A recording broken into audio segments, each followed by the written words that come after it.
Hey, Chris Lipe here with why your voice cracks unintentionally and how to fix it. I swam across, I jumped across for you.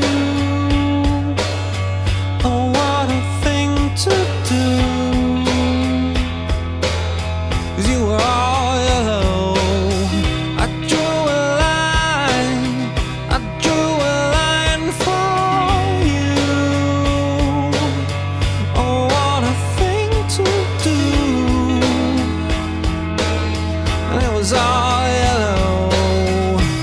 And before I go any further, yes, I know that there are other YouTube vocal coaches discussing this same thing. And yes, I've seen those videos. And I thought I need to weigh in on this topic because I think I have a unique perspective that will help and add to the wisdom that is in some of those other videos. If you'd like more help with your own voice and you like these kind of tricks, click the link below and join my free voice course. I'd love to work with you deeper. And if you are interested in working with me as well, joining my free course is the best place to start. So there are two primary reasons your voice cracks unintentionally. The first is you're reaching for a note and you can't quite hit it. You're not supporting well enough and your voice cracks. Right?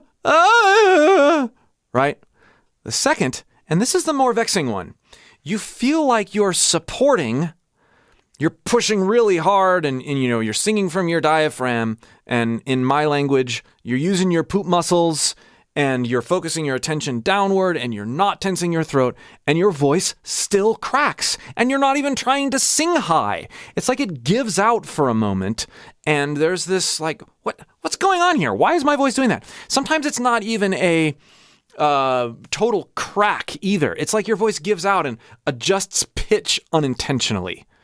Like this maybe. It's not a full-on crack, but it's something. So what I'm getting at here is your voice can crack either because you're not using your support in the right way to hit a note that you want to hit, or almost because you're using too much support. Too much and in the wrong way. So if we want to eliminate unintentional voice cracks, we have to start by looking at support as not, my voice is cracking, I need to use more support. I need to support my voice better and then my voice won't crack. Because there's a law, or there's a point of diminishing returns with that mindset. We need to balance airflow, balance how we're using it. Obviously, and this should go without saying, but I'm going to say it anyway, we don't want to be using our neck to try to articulate our moving around with our pitches or our dynamics either. We want that to come from support. So if I'm going to get louder, but I'm also going to use compression. I'm going to moderate my airflow.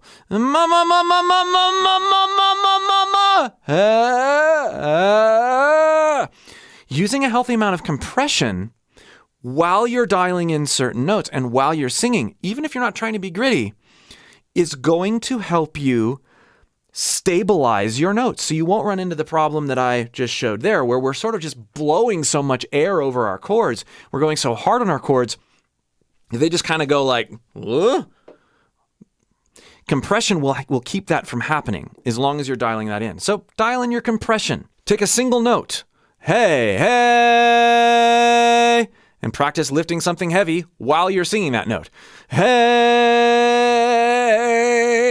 and keeping the pitch. You're going to notice your tone is going to change, and you might develop a tiny bit of sort of clean rasp. This is good. Experiment with those sensations. Now, you want to make sure you're doing this in a way that doesn't... You don't want to go too high when you're experimenting with first dialing in this compression, right? Because we don't want to crack because we're reaching for notes either. This leads me to my second thing that we can do to make sure we're not unintentionally cracking. Might sound kind of weird. Here's how to fix those Hi, I reached for a note and I cracked. Intentionally crack. Intentionally do it. Feel out your voice around those pitches so that you get good and comfortable with going in and out of your chest and your head voice, because that's really when we're cracking. We're going in from head resonance to chest resonance unintentionally. That's usually the crack. So if we can get more comfortable with this concept of, if I'm pushing up to a note and I start to crack, okay, well, let myself crack and hit the note. Say that's my goal note. Well, you could throw more support behind that and probably get it. Oh, my voice just did what was in that little sample there. I'm pushing too hard. I'm not using enough compression, and my voice can't decide what it's doing. That wasn't a full head voice crack. That was sort of this just vocal confusion crack. I'm so glad my voice did that by accident so that I could illustrate it. Hey! Now I've gotten that sensation and can modify it and do it over and over again. But if we want to hit that note without doing this, and without cracking or without being pure head voice, we need to embrace this problem area, both from an airflow perspective and from a head voice resonance perspective. Okay? The first thing I'm going to try to do is I'm just going to I'm going to slide up to the note and let my voice crack into it on purpose.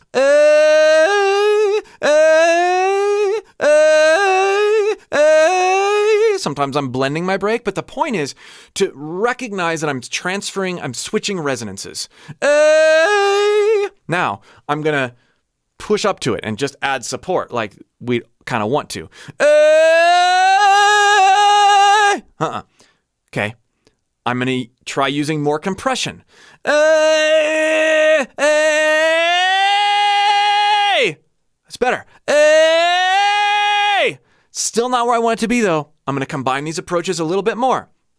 I'm going to crack into it. Then I'm going to add compression to it.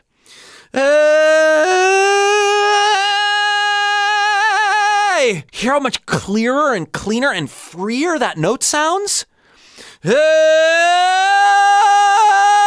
No.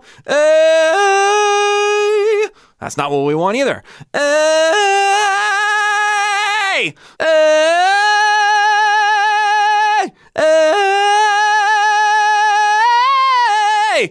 Hear how free it is? What I'm doing is I'm cracking into my head voice. I'm realizing that that's where my break is.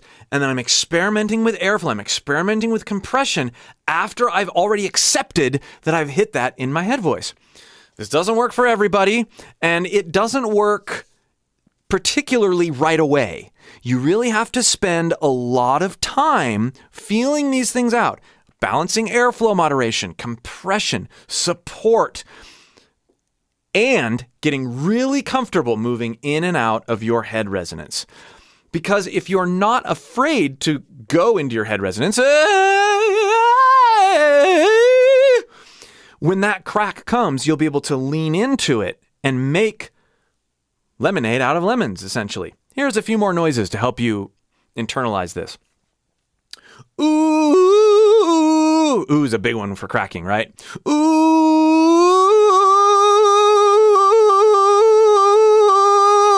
Ooh. Okay, well, that's not cool. Ooh. I can push more and my voice is still going to crack a little bit. Ooh. Ah. Ooh. I also open that vowel up a little bit, which is very good. Placing your vowels a little differently as you're working with those vowels can help you dial in your resonance as well without cracking.